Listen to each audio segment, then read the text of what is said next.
Give it up. Daisy Ridley is here, everybody.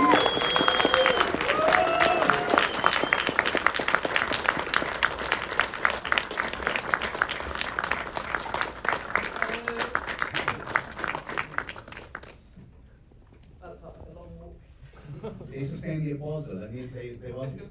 Congratulations. How are you feeling? You fooled them. You said, come on in for a zombie movie starring Daisy Ridley, and they got a movie about grief and forgiveness. With some zombies. With a few zombies in there too. Talk to me a little bit about how was this presented to you in the first place? Like, do you get a title? Do you get a log line? Do you get a script? I got the whole script, and I loved the whole script, and then honestly I would have done it anyway, but I had a Zoom with Zach, as a person should, and it was one of those things that it all happened very quickly. So I was actually on set with Ingredient, to set was maybe 4 months or something, which seems crazy, but just everything lined up very well. So give me a sense of that first read. What jumps out? What are you circling on the page? What gets you so excited to fit on that Zoom? It was the whole thing. It was her, but it was the world she's living in. It's the people that she's meeting. For me, it was her, how far is she going to go to find the answer of what has happened to her husband, but it's also, as you're learning about what she has been through in their marriage and trying for a baby and all of the things that she is also grieving along the way, the life she thought she was going to have, the marriage that had been, and how much she needs to know what has happened in order to be able to let go. And also I really liked that she really makes a fucking horrible decision and she is not blameless in the breakdown of the relationship, and she takes a little coaxing, but that admitting that she was really in the wrong, and how heavy shame sits on a person. So all of that. So Zach is the writer-director. Very personal story for him. If you guys read up on it and hear interviews with him, this started with a personal tragedy that he kind of interpreted for this. And as I understand, even the initial script didn't even have zombies in it. Which I didn't read till after we did this. So you've read the original script since then? And I was like, interesting. Still work without the zombies? Zombies are a nice icing on the cake. It's so different. It's so different. I feel like the zombies really help tell the story. Because for me, the zombies are representative of Ava's journey. She's somewhere in between the knowing and the not knowing. She has unfinished business as today. And she's on this journey and things are changing and moving as she's on the journey, and so are they. What do you respond to, like, in a Zoom meeting, in a first meeting with a director? So you've read the script, you like what you're reading, but you need that final assurance, you need that final trust that comes through hopefully in a quick meeting. So what did you hear from Zach that sealed the deal? I don't know. I feel like it's only in the last few months that I'm really actually figuring out how to articulate things and how to be open about things that draw me, things that I feel need to change perhaps. So I actually can't remember having spoken to him, but it must have been good. Yeah, it must have been exciting. Does this sit on the shelf with Sometimes I Think About Dying? I think about that film because that's a film about depression. This is a film about grief. Those are cousins to each other. You see any connections? That's funny.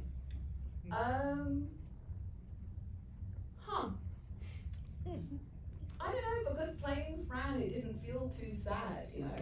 It's just the circumstances are so sad. But playing Ava felt sad. I did write a song.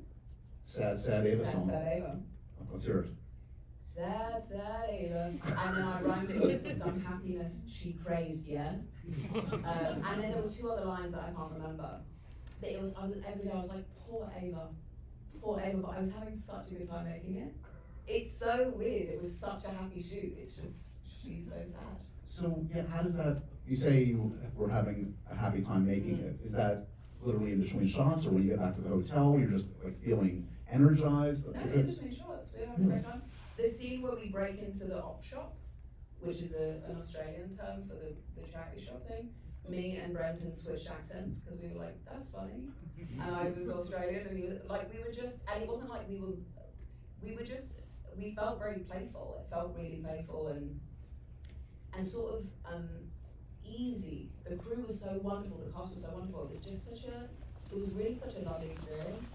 the one time that I was really, I sort of stayed very quiet was the moment where, you know, she gets to the end of the journey. But even that, everyone is so, similarly to sometimes actually, the crew were just so wonderful and everyone was so quiet and respectful. And I got to do that really with Matt, who played my husband Mitch, who's wonderful. But even in amongst that, we were having such a nice time. I was gonna ask you about that scene. I mean, when you're having like this emotional apex of a film and your screen partner is there, but he's not there. What are the challenges of something like that for you as an actor? The thing with Matt is that he's really, we only did a couple scenes together, but we were really together. But there's something about his energy that made me feel really calm, and we felt very connected very quickly. And because the first thing we shot was the wedding scene, so I felt very sort of embedded in what that relationship had been. Strangely doing that, he felt very human. And bless, he was there the whole time. But it felt because of it's just the strangest thing. Sometimes it just, like, it's chemistry. And we had only done a few scenes together, but we got on so well and had a really nice time. So in that, I felt very safe, like very safe to sort of do that thing. And he was very available. It's such an odd thing that he's so emotionally available. Any jealousy that you didn't get to don the zombie makeup? You're in a zombie movie, but I know, I was thinking that would be really fun. Yeah. I mean, what they did is incredible. it's pretty great. Yeah. So what does that feel like on set? 'Cause that's obviously practically done, Yeah. beautifully done. Yeah, That obviously helps you as an actor. for sure.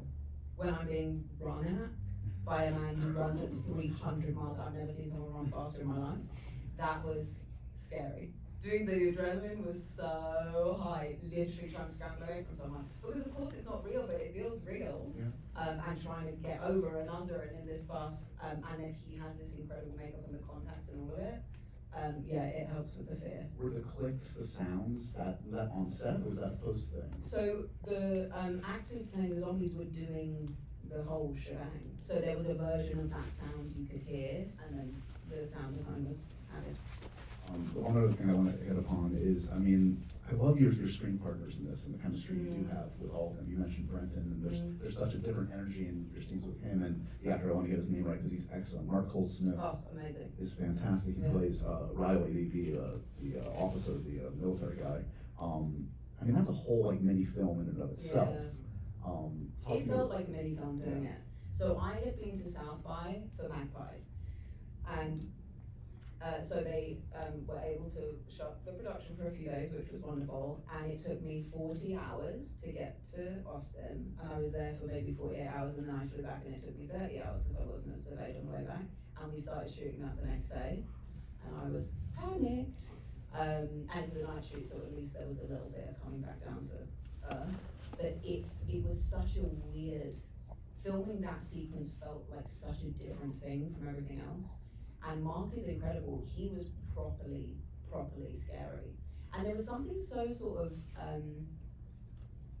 he's very, it was sort of mesmerizing when he's first speaking at the table and the candlelight is so beautiful, and initially she's doing this thing to get through to try and get to the next stage of finding her husband, and then when it takes that turn, the screaming in there was not scripted. That was me properly. There were some things going on, and I was like, wow, I didn't even know I could make that sound. But Mark was properly scary. Yeah. Seeing the finished product of this one, you know, you've been through this process a lot. You know, they made a lot of different kinds of films, and you never know how they're going to turn out. You never know if they're going to translate into what you initially read. Is the film that they just saw close to what you imagined in your mind's eye? I think so, yeah. I saw a slightly different version and then saw this one. It's really interesting because I'm sure many of you feel this way. When my mum saw it, she goes, oh my God, that was so sad. And when my sister saw it, she goes, oh my God, that was so scary. And I think it's really something that people are really going to take different things away from it. But certainly from what I took from the script, which is a story about someone going to the ends of the earth to find this answer, that's what I feel watching is what we told, you know? I've seen it a couple times, and I will say it's rich viewing the second time, because you do come in, I'm sure you all came in with some kind of preconceived notions based on the title, and Daisy, and the genre, and I think it upends that in the best possible way. But I think it speaks volumes of the acting and the writing and direction that it rewards a second viewing, so I encourage you guys to check it out again. Congratulations, Daisy, and thanks guys for coming out Saturday night. As I Thank said, you all. the film is out January